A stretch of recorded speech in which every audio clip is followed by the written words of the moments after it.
Competition academy के YouTube portal पे आपका स्वागत है। आइए शुरू करते हैं। साहित्य की एक झलक सीरीज 30।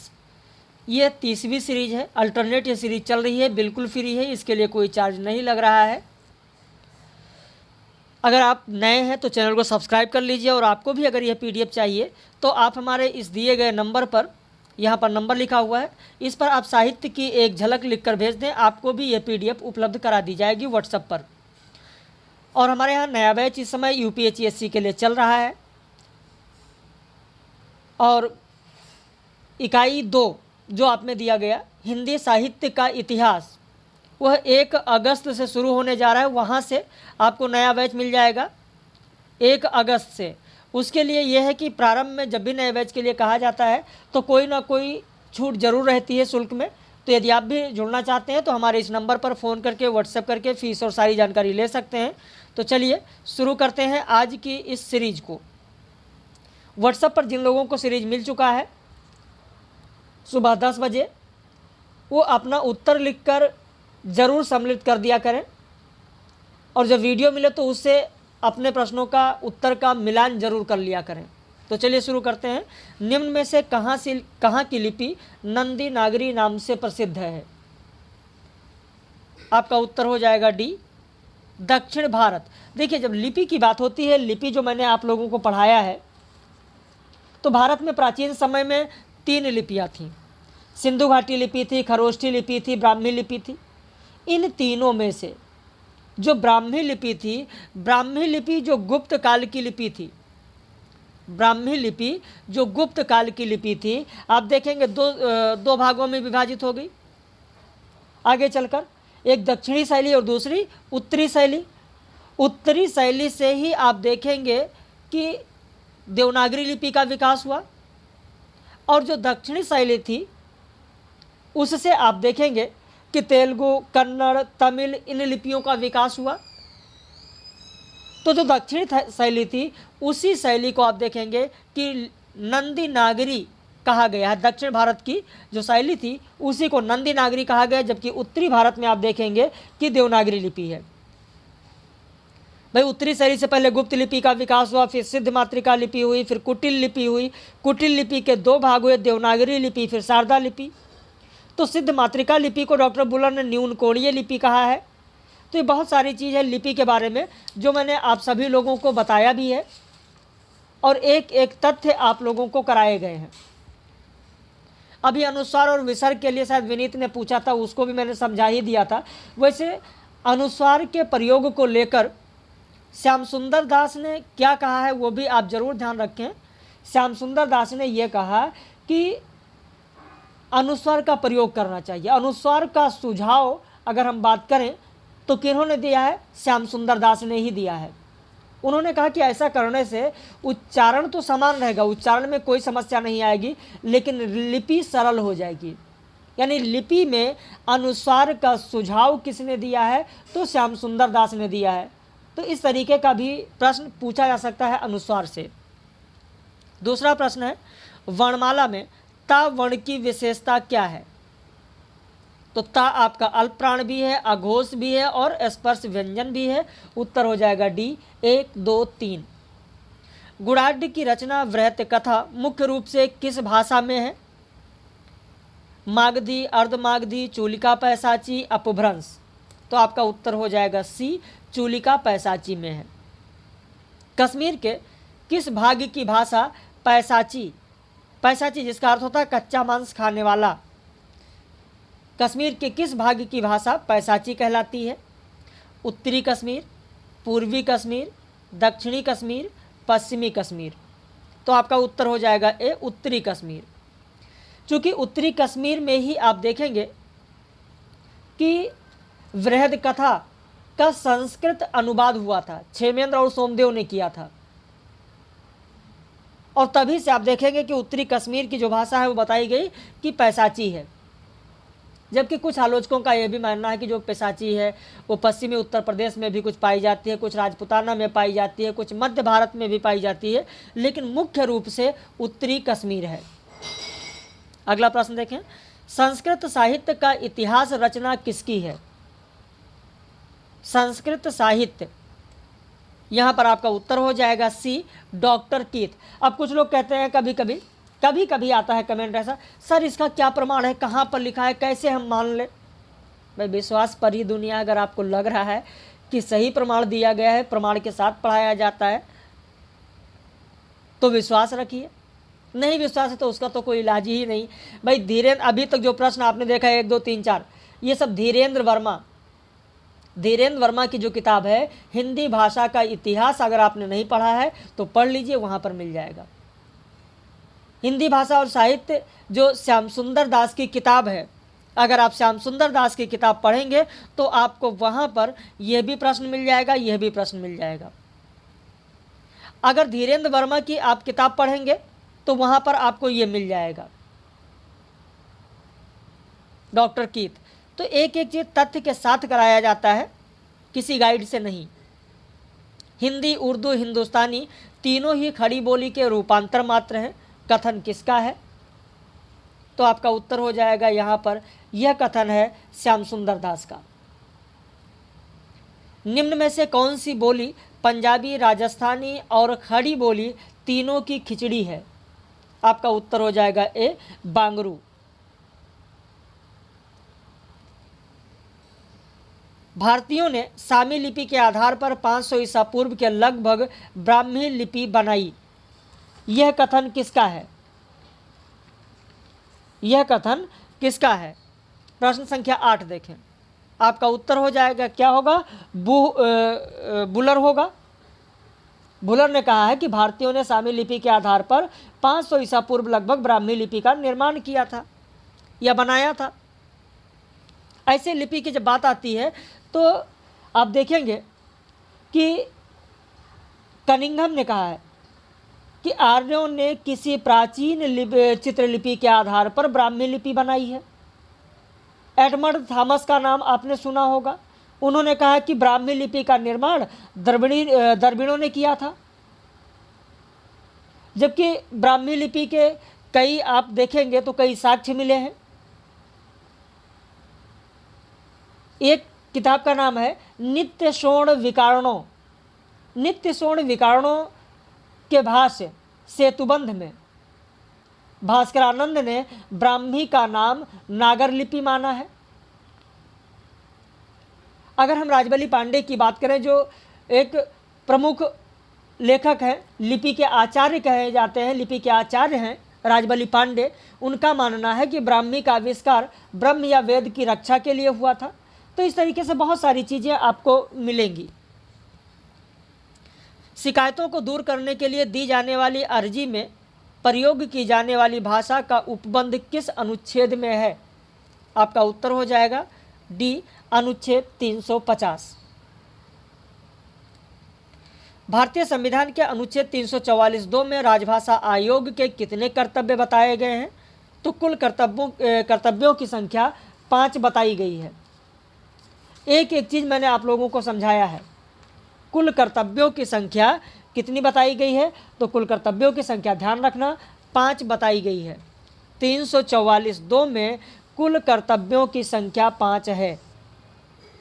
और एक बार किसी ने यह भी पूछा था कि सर भारतीय संविधान के किस किस भाग में राजभाषा संबंधी उल्लेख है? किसी किताब में मैंने पढ़ा है कि दूसरे भाग में है। भाई गलत है। जहाँ भी आपने पढ़ा है, जिस भी गाइड में पढ़ा है, वो गलत है। भाग 5 में है, भाग 6 में है, भाग 17 में है। भाग 17 का शीर्षक ही है राजभाषा, और बाकी जो भाग 5 और 6 है, जिसमें आप देखेंगे कि संसद और विधानमंडलों की भाषा की बात की गई है। यानी भाग 5 में अनुच्छेद 120(1) और 120(2) देखिए। भाग 6 में अगर आपको देखना है तो अनुच्छेद 210 देखिए, 210(1), जिसमें कहा गया कि राज्य के विधानमंडल के कार्य राज्य की राजभाषा या राजभाषाओं में या हिंदी में या अंग्रेजी में किया जाएगा। अनुच्छेद 120(1) में कहा गया कि संसद में कार्य हिंदी में या अंग्रेजी में किया जाएगा। तो इस तरीके से भाग 5, भाग 6 और भाग 17 में है। हिंदी साहित्य के लेखन में, इतिहास लेखन में किसने वर्णानुक्रम पद्धति को अपनाया है? तो आपका उत्तर हो जाएगा ए, 1 और 2 यानी गारसा दत्तासी ने और शिव सिंह सेंगर ने। लेकिन ग्रियर्सन ने कालानुक्रम पद्धति को अपनाया है, वर्णानुक्रम पद्धति को नहीं। देखिए वर्णानुक्रम पद्धति क्या है, कालानुक्रम पद्धति क्या है। वर्णानुक्रम यह है कि वर्णमाला कैसे, जैसे का नाम से जिसका पहले आ गया उसे पहले रखा गया, फिर खा नाम से जो भी आया उसका रखा गया। तो इस तरीके से वर्णमाला के क्रम में जो लिखा गया पहले वो वर्णानुक्रम पद्धति होगी। और काल के अनुसार यानी जिस लेखक का जन्म पहले, मान लिया कि किसी का है 1880, तो पहले उसकी बात होगी, फिर उसके बाद में 1800 अगर 90 में है किसी की तो उसकी बात होगी। तो इस तरीके से कालानुक्रम जो पद्धति है वो ग्रियर्सन ने अपनाया। अगला प्रश्न, प्रकांड कवि वृत्त संग्रह कौन सा है? Shiv Singh Saroj, Mishra Bandhu Vinod, modern vernacular literature of northern Hindustan, तज़किरा इसूरा ई हिंदी। प्रकांड कवि वृत्त संग्रह। अब मैंने देखा इसमें भी कई लोगों ने गलत उत्तर भेजा है, जिन लोगों ने उत्तर अभी तक भेजा है। उत्तर होगा आपका बी, मिश्र बंधु विनोद। अगर आप कह रहे हैं शिव सिंह सरोज, तो ध्यान रखिए शिव सिंह सरोज को कवि वृत्त संग्रह कहा जाता है, कवि वृत्त संग्रह। और मैंने पूछा है प्रकांड कवि वृत्त संग्रह। अगर आप कहें modern vernacular literature of northern Hindustan, तो इसे कहा जाता है बड़ा कवि वृत्त संग्रह, न कि प्रकांड कवि वृत्त। इसे कहा जाता है बड़ा कवि वृत्त संग्रह। और तज़किरा इसूरा ई हिंदी को लघु कवि वृत्त संग्रह कहा जाता है। वीसल देवरासो जो कि 4 खंडों वाली रचना है, इसके किस खंड में राजमती और वीसल देव के विवाह का वर्णन है? कुल 4 ही खंड है, विकल्प में भी 4 ही आपको मिल रहा है, 1 2 3 4। तो आपका उत्तर हो जाएगा यहाँ पर ए, पहले खंड में है। दूसरे खंड में वीसल देव का उड़ीसा जाना दिखाया गया। तीसरे खंड में राजमती का विरह दिखाया गया और वीसल देव का फिर अंत में लौटना दिखाया गया। चौथे खंड में आप देखेंगे तो राजा भोज द्वारा अपनी पुत्री राजमती को अपने राज्य में ले जाना, लेकिन बाद में वीसल देव राजमती को पुनः लेकर लौट आते हैं अपने यहाँ। तो ये चौथे खंड में है। पहले खंड में राजमती और वीसल देव का विवाह का वर्णन है। जिस प्रकार हिंदी साहित्य वीसल देव रासों पर अपना अधिकार रखता है, उसी प्रकार विद्यापति की पदावली पर भी। यह कथन किसका है? रामचंद्र शुक्ल, हजारी प्रसाद द्विवेदी, डॉक्टर नगेंद्र बच्चन सिंह। तो आपका उत्तर हो जाएगा ए, आचार्य रामचंद्र शुक्ल। हिंदी साहित्य का इतिहास इनका आप पढ़िए, आपको ये चीज़ें मिल जाएंगी, ये पूरा का पूरा कथन आपको मिल जाएगा। जहाँ पर उन्होंने कहा कि आध्यात्मिक रंग के चश्मे, ये वाला कथन याद है ना आप लोगों को? उसी के ठीक ऊपर आप देखेंगे तो आपको यह कथन मिल जाएगा।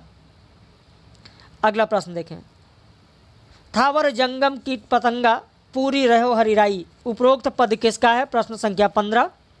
ज्ञानदेव, नामदेव, कबीर, रैदास। तो आपका उत्तर होगा डी, रैदास का है। यह भी हिंदी साहित्य का इतिहास आचार्य रामचंद्र शुक्ल की किताब में मिलेगा आपको।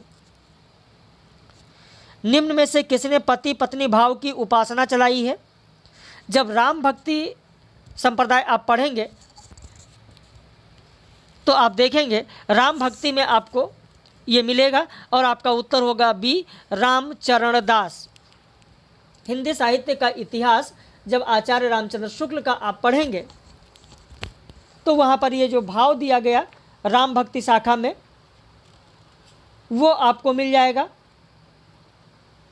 यहाँ पर आप देख रहे हैं कि विकल्प में दिया गया है तुलसीदास, रामचरण दास दिया गया है, नरहरि दास है, हृदय राम है। तो इनमें से जो आपका उत्तर होगा वो हो जाएगा रामचरण दास। एक एक चीज़ यहाँ पर बताया जाता है ताकि इन चीज़ों पर आप गौर कर सकें, इन चीज़ों को आप पढ़ सकें। अगला प्रश्न आप देखें, कृष्ण भक्ति काव्य शाखा में अगर हम लोग आते हैं तो कृष्ण भक्ति काव्य शाखा में आप देखें प्रश्न दिया गया कि अष्टछाप कवि कौन कौन से हैं? कुंभन दास, कृष्णदास, नाभादास, नंददास। विकल्प 1 2 3 2 3 4 1 2 4 1 2 3 4। तो यहाँ पर आपका उत्तर हो जाएगा सी, 1 2 4। नाभादास नहीं होंगे क्योंकि ये राम भक्त शाखा के तहत आएंगे, ये अष्टछाप कवियों में नहीं है नाभादास। रज्जब बानी के संस्थापक कौन, संपादक कौन है? आपका उत्तर हो जाएगा यहाँ पर ए, ब्रजलाल वर्मा। अब अगर आपको परशुराम चतुर्वेदी याद आ रहे हैं तो आपने दादू ग्रंथावली के संपादक के रूप में इनको याद कर रहे होंगे।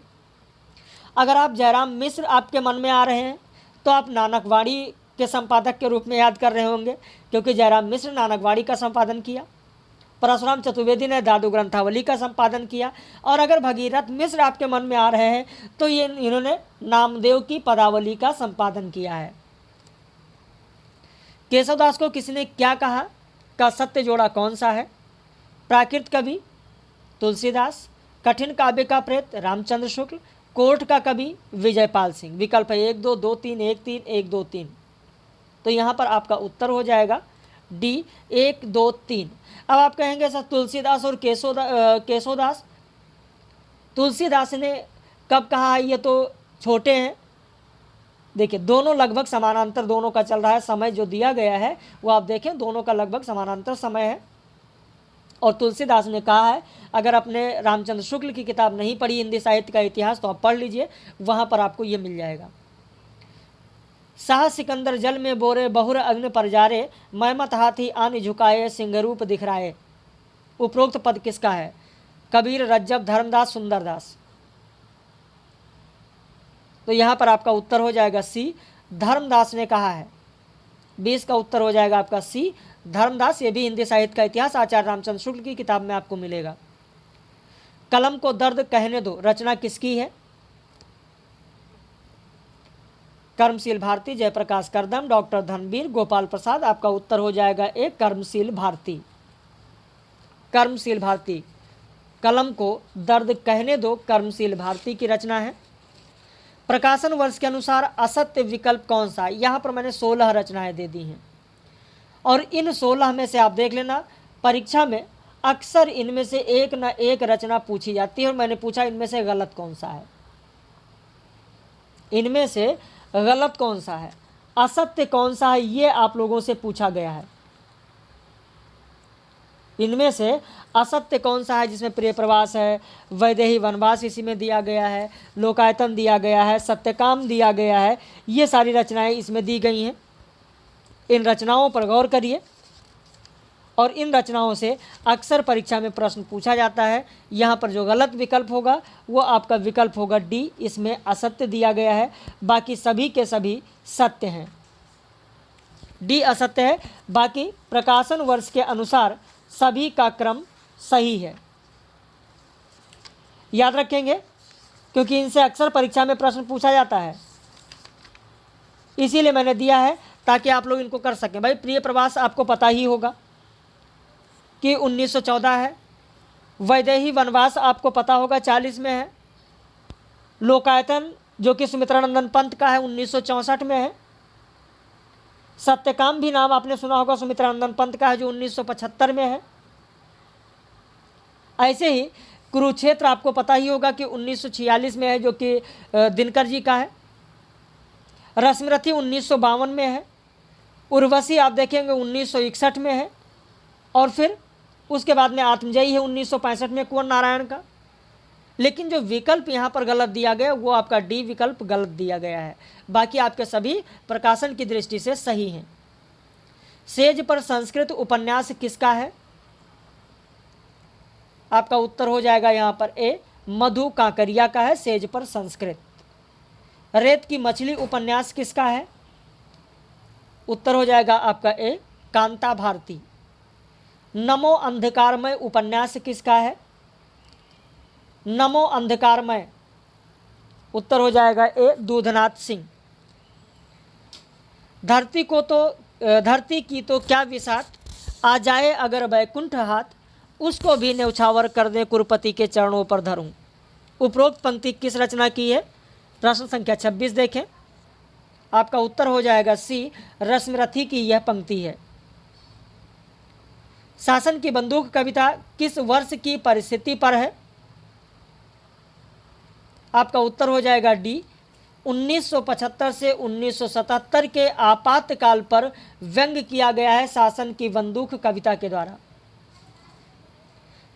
देखा विवाह अमूल नवल तुझ पर शुभ पड़ा कलश का जल। उपरोक्त पंक्ति किसकी है? अज्ञे, नागार्जुन, निराला, जयशंकर प्रसाद। मैंने देखा है कई लोगों ने इस प्रश्नों का उत्तर गलत भेजा है, जो हमारे पास व्हाट्सएप पर आप लोगों ने भेजा है।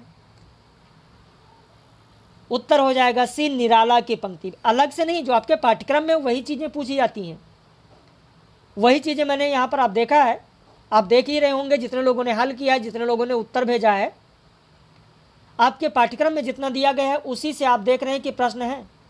निराला की सरोज स्मृति आपके पाठ्यक्रम में है, और सरोज स्मृति की यह पंक्ति है, मानव जीवन वेदी पर परिणय हो विरह मिलन का, सुख दुख दोनों नाचेंगे है खेल आंख और मन का। उपरोक्त पंक्ति किसकी है? आपका उत्तर हो जाएगा ए, जयशंकर प्रसाद की है। जयशंकर प्रसाद की कविता जो आपके पाठ्यक्रम में है, आंसू, आंसू की यह पंक्ति है। कहाँ गया धनपत कुबेर, वह कहाँ गई उसकी वह अलका, नहीं ठिकाना कालिदास के व्योम प्रवाही गंगा जल का। उपरोक्त पंक्ति किस कविता की है? आपका उत्तर हो जाएगा बी, बादल को घिरते देखा है। लेकिन कई लोग कालिदास शब्द इसमें देखकर और कालिदास लगा देते हैं, जो कि गलत है।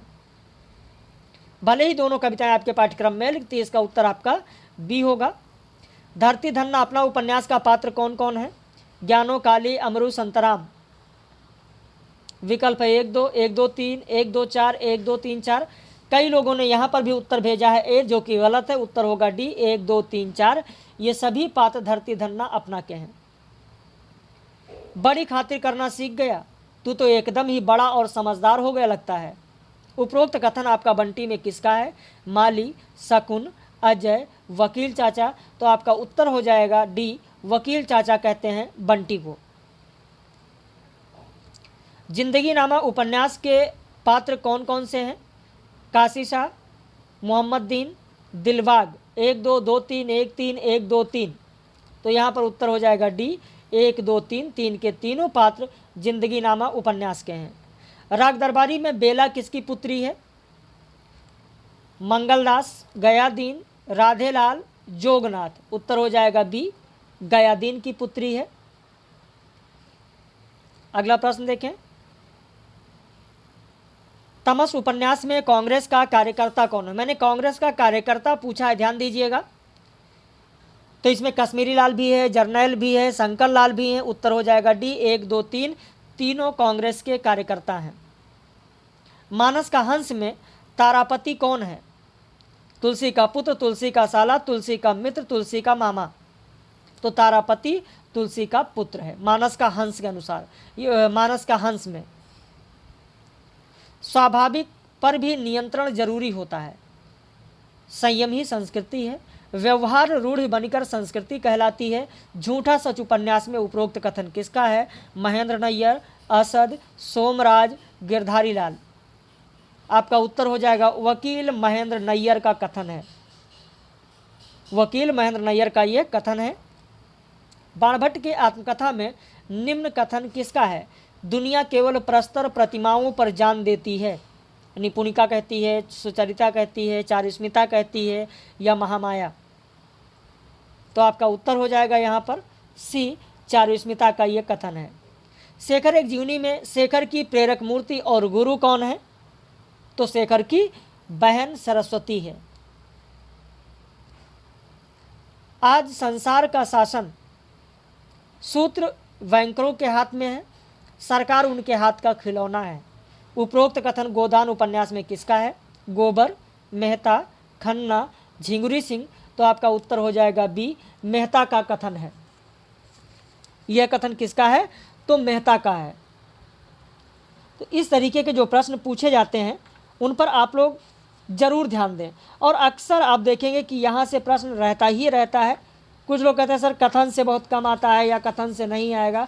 ऐसा बिल्कुल भी नहीं, कथन से आता है, आपने देखा भी होगा। रस की अवस्थिति अभिनेता यानी अनुकर्ता में किसने माना? ये बहुत ही महत्वपूर्ण आप लोगों के लिए है। उत्तर हो जाएगा बी, शंकुक। इन चारों से परीक्षा में अक्सर एक ना एक प्रश्न रहता ही है। भाई भट्ट लोल्लट की अगर हम बात करें तो भट्ट लोल्लट का जो दर्शन है वो मीमांसा है। इनकी जो व्याख्या है वो है आरोपवाद, जिसे आप कहते हैं उत्पत्तिवाद, जिसमें संयोग इन्होंने कहा कि उत्पाद उत्पादक भाव संबंध है, यानी गम्य गमक भाव संबंध है, पोष से पोषक भाव संबंध है। जबकि रस का की उत्पत्ति निष्पत्ति किससे हुई, तो कहा इन्होंने कि रस की निष्पत्ति को इन्होंने उत्पत्ति माना है, और कहा कि रस की जो अवस्थिति होती है वो अनुकार्य में होती है। अनुकार्य मतलब ये कि ऐतिहासिक चरित्र, पौराणिक चरित्र जो होते हैं उन्हें कहा जाता है अनुकार्य। वहीं शंकुक यहाँ पर जो आपके उत्तर हैं, इनका जो दर्शन है वो शंकुक का न्याय है। व्याख्या इन्होंने दिया अनुमितिवाद, संयोग इन्होंने कहा अनुमान यानी अनुमाप्य और अनुमापक भाव। रस की निष्पत्ति इन्होंने अनुमिति से माना, और इन्होंने कहा कि रस की अवस्थिति अभिनेता में होती है यानी अनुकर्ता में होती है। जबकि भट्ट नायक का जो दर्शन है वो सांख्य दर्शन है। इनका जो व्याख्या है वो भुक्तिवाद, जिसे आप भोगवाद भी कहते हैं। भोज्य भोजक भाव इनका है, और निष्पत्ति रस की इन्होंने माना कि भुक्ति में है, और रस की अवस्थिति इन्होंने कहा कि जो दर्शक होते हैं उनमें होता है, ये कहा है भट्टनायक ने। जबकि अभिनव गुप्त का जो दर्शन है वो शैव दर्शन है। इनकी जो व्याख्या दी उन्होंने वो है अभिव्यक्तिवाद, और संयोग इन्होंने जो कहा वो व्यंग्य व्यंजक भाव कहा यानी अभिव्यंजना, और निष्पत्ति इन्होंने माना अभिव्यक्ति को, और कहा कि रस की जो स्थिति होती है वो सामाजिक होती है, सहृदय में होती है। तो इन चारों से अक्सर जितनी चीज़ें मैंने बताया इनमें से एक ना एक प्रश्न आप लोगों को परीक्षा में जरूर मिलता है। रसनयन सर्वजीवित काव्य उक्ति किसकी है? आपका उत्तर हो जाएगा यहाँ पर ए, अभिनव गुप्त। किसकी है? तो अभिनव गुप्त की है। यानी रस काव्य की आत्मा है, जो ये अग्निपुराण में रस को अनिवार्य घोषित किया गया। आचार्य शेखर ने भी रस को काव्यात्मक घोषित किया, शब्दार्थ होते शरीरम रस आत्मा। लेकिन राजशेखर के अलावा बहुत सारे परवर्ती आचार्यों ने रस को काव्यात्मा माना है। जैसे मैंने अभी अभिनव गुप्त की ये उक्ति दी, इन्होंने माना, मम्मट ने माना, विश्वनाथ ने माना वाक्यम रसात्मक काव्यम, जगन्नाथ ने माना रमणीयार्थ प्रतिपादक काव्यम। तो इस तरीके से राजशेखर के अलावा बाकी बहुत सारे परवर्ती आचार्यों ने भी रस को काव्य की आत्मा माना है। निम्न में से किस अनुभाव को अयत्नज अनुभाव भी कहा जाता है? आपके पास विकल्प है, कायिक है, वाचिक है, आहार्य है, सात्विक है। इनमें से आपका उत्तर हो जाएगा डी, सात्विक। आप कहेंगे सर कि सर सात्विक क्यों माना गया, और यह है क्या? जो कायिक होता है, जिसे आप अंगिक कहते हैं, शरीर से संबंधित जो चेष्टाएं होती हैं वो इस अनुभव में आती हैं, कायिक में। वाचिक में स्वर के माध्यम से व्यक्त करने वाला अनुभव। आहार्य जो होता है वो होता है वेशभूषा, साज सज्जा, उसके माध्यम से जो चेष्टाएं व्यक्त होती हैं। और जो सात्विक होता है, जो आपका उत्तर है, वो है मानसिक, यानी सत्व के योग से उत्पन्न आंगिक चेष्टाएं। सात्विक को ही अत्यंज कहा जाता है। यहाँ पर आपने देखा, उसका कारण ये है क्योंकि इसके लिए आश्रय को कोई बाहरी चेष्टा नहीं करनी पड़ती। जबकि चाहे वाचिक हो, चाहे आहार्य हो, चाहे कायिक हो, उसके लिए आप देखेंगे कि नाटक के पात्र तमाम प्रयत्न करते हैं चेष्टाओं के लिए। लेकिन काव्य में आप देखेंगे कि शब्दों से व्यक्त होने के कारण इन्हें यत्न कहा जाता है। जो मानसिक होता है, शब्दों के माध्यम से व्यक्त कर दिया जाता है, इसीलिए इसको कहा जाता है कि यह अयत्न जो है, जैसा कि काव्य में आपने देखा है। जबकि भरत मुनि ने खैर तीन ही माना है। भरत मुनि की अगर बात करें तो उन्होंने अनुभव तीन माना है, कायिक, वाचिक और सात्विक। आहार्य को उन्होंने नहीं माना है। भरत मुनि के अनुसार अगर पूछा जाए कभी तो ध्यान रखिएगा इस चीज का। आनंदानुभूति को काव्य प्रयोजन किसने माना है? आनंदानुभूति को देखिए, काव्य प्रयोजन से भी अक्सर परीक्षाओं में प्रश्न आता है, और यहाँ पर जो आपके पाठ्यक्रम में है मैं उसी की बात कर रहा हूँ। तो यहाँ पर 44 का जो आपका उत्तर होगा वो होगा हरिऔध ने माना है। जबकि हजारी प्रसाद आपके मन में अगर आते हैं तो उन्होंने मानव कल्याण को माना है, नंद दुलारे वाजपेयी आपके मन में आते हैं तो उन्होंने आत्मानुभूति को माना है, डॉक्टर नगेंद्र आपके मन में आते हैं तो उन्होंने आत्माभिव्यक्ति को माना है। बाकी काव्य प्रयोजन को लेकर आपकी परीक्षा में अक्सर प्रश्न आता है काव्य प्रयोजन को लेकर, क्योंकि संस्कृत आचार्यों की अगर बात करें तो भरत मुनि ने धर्म, यश, हितकर, बुद्धिवर्धक, लोक उपदेश इन सबको माना है। भामा ने धर्म, अर्थ, काम, मोक्ष को माना है, यानी जो पुरुषार्थ होते हैं, 4 पुरुषार्थ होते हैं, उनको भामा ने काव्य प्रयोजन माना। कीर्त है, पीत है, समस्त कलाओं का ज्ञान कहा। कीर्ति और प्रीति को भोजराज ने भी माना है, वामन ने भी माना है। अगर हम हिंदी विद्वानों की बात करें तो कबीरदास ने खुद काव्य के प्रयोजन के बारे में कहा कि तुम जिन जानो गीत है यह निज ब्रह्म विचार।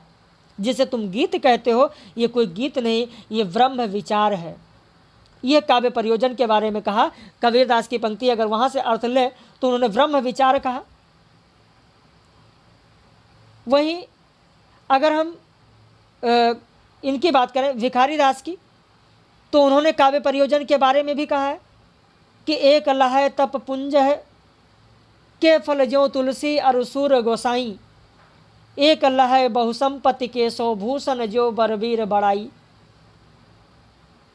तो इस तरीके से आप देखेंगे। वैसे तुलसीदास का काव्य प्रयोजन के बारे में 2011 में यूजीसी नेट की परीक्षा में 2011 में आप देखेंगे तो काव्य प्रयोजन से लेकर तुलसीदास का एक पूछा गया था जो काव्य प्रयोजन के लिए है कि कीरत भनित भूत भल सोई सुर सर सम सब कर हित होई, यानी स्वांत सुखाय भी माना गया है तुलसीदास के द्वारा। तो इस तरीके के भी प्रश्न परीक्षा में पूछे जाते हैं। महावीर प्रसाद द्विवेदी की अगर बात करें तो उन्होंने ज्ञान का विस्तार और आनंद की अनुभूति को काव्य का प्रयोजन माना है। मैथिली शरण गुप्त ने भी कहा है कि केवल मनोरंजन न कवि का कर्म होना चाहिए, उसमें उचित उपदेश का भी मर्म होना चाहिए। रामचंद्र शुक्ल ने भी कहा है कि काव्य का अंतिम लक्ष्य जगत के मार्मिक पक्षों का प्रत्यक्षीकरण करके उनके साथ मनुष्य हृदय का सामंजस्य प्रतिस्थापन है। तो इस तरीके से बहुत सारे कथन आपको मिलेंगे जो अक्सर परीक्षाओं में पूछे जाते हैं। केवल प्रतिभा को काव्य हेतु किसने माना है? केवल प्रतिभा को, ध्यान रखना मैंने केवल प्रतिभा को पूछा है। हेमचंद्र जगन्नाथ मम्मट, आपका उत्तर हो जाएगा ए। 1 और 2 हेमचंद्र और जगन्नाथ ने। मम्मट ने 3 माना है, शांति, निपुणता और अभ्यास। शांति, निपुणता और अभ्यास को माना गया है काव्य हेतु। किसके द्वारा? मम्मट के द्वारा। जबकि प्रतिभा, केवल प्रतिभा को हेमचंद्र और जगन्नाथ ने माना है। भामा ने भी केवल प्रतिभा को माना है। जबकि दंडी ने प्रतिभा, शास्त्र ज्ञान और अभ्यास को माना है। जयदेव ने मूल प्रतिभा को माना जिसमें व्युत्पत्ति, अभ्यास और सहायक है। वामन ने लोक विद्या और प्रकीर्ण को काव्य हेतु माना है। तो इस तरीके से बहुत सारे प्रश्न पूछे जाते हैं। अगले प्रश्न पर आ रहे हैं, उससे पहले बता दें कि यदि आप हमारे चैनल पर नए हैं तो चैनल को जरूर सब्सक्राइब कर लीजिए। ये एकदम फ्री में चल रहा है इस समय साहित्य की एक झलक, जो 30वीं सीरीज है। यदि आपको भी चाहिए साहित्य की एक झलक का PDF तो आप भी हमारे इस नंबर पर साहित्य की एक झलक लिखकर भेज सकते हैं, आपको भी PDF उपलब्ध हो जाएगी। साथ में UPHESC का नया बैच हमारे यहाँ चल रहा है इस समय। UGC नेट दिसंबर के लिए भी चल रहा है। नया बैच अभी स्टार्ट हुआ है 25 जुलाई को। हर यूनिट से नया बैच शुरू होता है। अब 1 अगस्त से फिर से इकाई 2 यानी हिंदी साहित्य का इतिहास से आप जुड़ेंगे, वहाँ से नया बैच आपको मिल जाएगा। उसके लिए भी लगातार एडमिशन चल रहा है। इस समय एडमिशन में छूट भी चल रही है, तो यदि आप जुड़ना चाहते हैं तो उसके लिए भी आप हमारे इस नंबर पर व्हाट्सएप करके फीस और सारी जानकारी ले सकते हैं। डेली शेड्यूल एक बार आपको बता दें, सुबह 10 बजे आपको डेली PDF नोट्स आपके व्हाट्सएप पर मिलेगा। डेली आपको सुबह 10 बजे टेस्ट सीरीज मिल जाएगी। जिस टॉपिक पर सुबह PDF मिलेगा उसी टॉपिक पर दोपहर में 2:30 बजे रिकॉर्डेड वीडियो मिलेगा। वीडियो यूट्यूब पर होता है लेकिन पब्लिश नहीं होता है। जिनको वीडियो का लिंक भेजा जाता है वही देख सकते हैं। टाइम का कोई बाउंडेशन नहीं है, क्योंकि हमारे बहुत सारे मेंबर्स पेड मेंबर्स जो हैं वो कहीं ना कहीं जॉब में है, कोई विद्यालय में लगा है, कोई ऑफिस में लगा है, 2:30 बजे नहीं समय मिलता है, आप रात में देखिए। फिर इसी टॉपिक पर आधारित रात में 9 बजे, डेली 9 बजे लाइव क्लास होती है 9 से 10। यदि आप लाइव क्लास में नहीं रह पाते हैं तो उसका भी लिंक आपके व्हाट्सएप पर रहेगा, उसे भी आप बाद में देख सकते हैं। जो बैच का ड्यूरेशन होगा वो एग्ज़ाम तक होगा। कई लोग मैसेज करते हैं, फ़ोन करते हैं, इंक्वायरी जब करते हैं, सर बताइए कौन कौन सी किताब मुझे पढ़ना पड़ेगा, कौन सी किताब खरीदनी पड़ेगी। भाई मेरा सीधा कहना है, अगर आपको किताब पढ़ना पड़े, किताब खरीदना पड़े, तो फिर कोचिंग करने का क्या मतलब रह जाएगा। मेरे ख्याल से तो कोई मतलब नहीं होगा। अगर आपको मोटे मोटे ग्रंथ आपको पढ़ना पड़े, आपको पूरा गोदान बैठ के पढ़ना पड़े, आपको पूरा नीलाचांद बैठ के पढ़ना पड़े, जो उपन्यास है मोटे मोटे, राग दरबारी आपको पढ़ना पड़े, पुनर्नवा आपको पढ़ना पड़े, बसंती आपको पढ़ना पड़े, फिर क्यों आप क्लास ज्वाइन करेंगे। क्लास का मतलब क्या रह जाएगा। फिर क्लास का मतलब सिर्फ होता है कि आपको चीज़ संक्षेप में करके एक एक चीज़ें समझा दी जाए, बता दी जाए, कहाँ से प्रश्न पूछे जाते हैं वो चीज़ें आपको बताई जाएं, ना कि पूरा ग्रंथ आपको पढ़ना पड़े। तो ये मेरा मानना है। खैर लोगों की अपनी अलग अलग सोच। तो आप उसके लिए हमारे इस नंबर पर फ़ोन करके, व्हाट्सएप करके फीस और सारी जानकारी ले सकते हैं। क्षेमेंद्र की रचनाएं कौन कौन सी हैं, प्रश्न संख्या 46। तो यहाँ पर आपका उत्तर हो जाएगा डी 1, 2, 3। कवि कंठाभरण, सुब्रत तिलक, औचित्य विचार चर्चा। निम्न में से किन रचनाओं में 4 अध्याय हैं।